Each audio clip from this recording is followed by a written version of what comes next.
Hello everybody, this is Yana here once again, and boy do I have another toy review for you guys, because even though we had a giant streak of Ultra Hero series toy reviews, we're jumping ahead and we're jumping back to Bullmark, because we're coming back with the B Club Ghostron review. I almost said Arstron back there.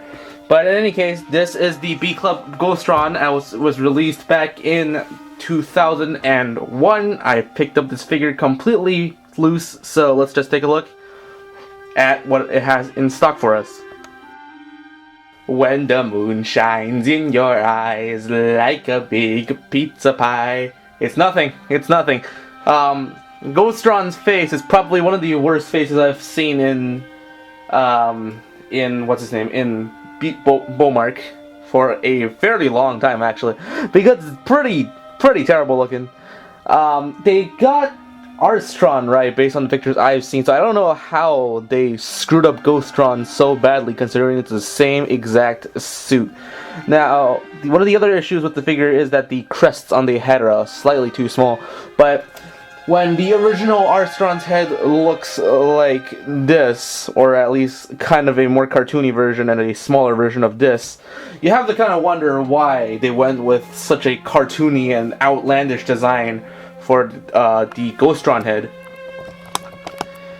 Zooming out to see the rest of the body, of course I'm not going to be grading this figure on its paint application at all, mainly because Bullmark is not very well known for doing decent paint app on their figures, because this guy should be completely gold and he's not. But in terms of the rest of the body, he looks kind of weird as well.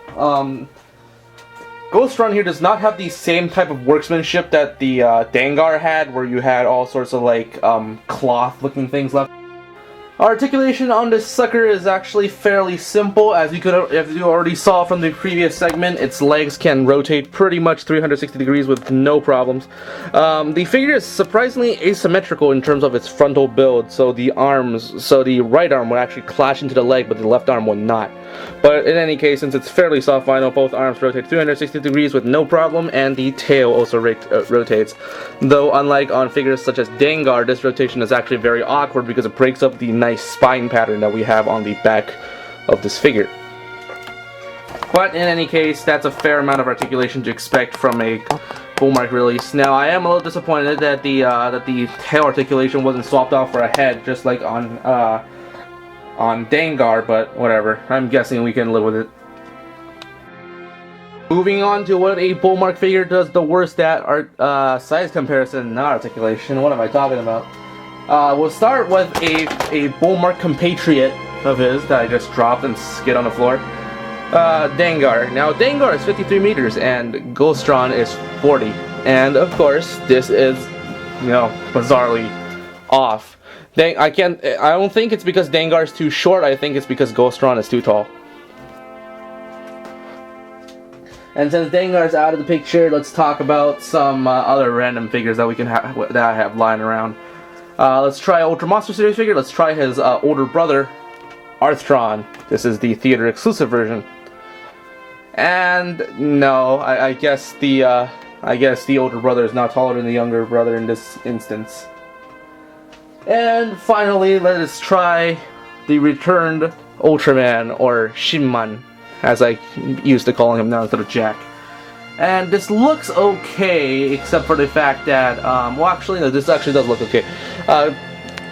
Ghostron's got a lot of bulk on him, which is why it looks kind of awkward. But if you want to put him into the way that it was in the show, where Ghostron was just sitting cross-legged, which this figure can't do because his knees don't move. If you put him in this way where Ghostron's sitting in front of the bomb factory, it kind of works, or dynamite factory actually. Excuse me. This actually kind of does work as a thing, and in fact, it works so well that one of my display cards jumped the roof. No matter. But in any case, the articulation on this thing is, or not the articulation, the sizing of this thing is not that bad. So in the end, I give this figure about a 4 out of 5. It's not a bad toy by any means. I picked this thing up for about $20, and I think I'm happy with the outcome. Now, this thing is not Cosmo Liquid huge, and it's not as impressive as that figure, but You know, for a figure that we've never gotten in the Ultra Monster series, unless you want to mod an Arstron, which again took us a long time to get, it's a fairly good representation of Ghostron. That's fairly cheap because Ghostron is not all that popular as a monster. He was extremely weak in his original appearance. He did basically nothing. The entire episode was spent on deriding on how useless he was because he was blind until about the range of 20 meters, and the only thing that saved him was his great hearing. He's also apparently extremely numb, and it takes like forever for anesthetics to take effect. So, yeah.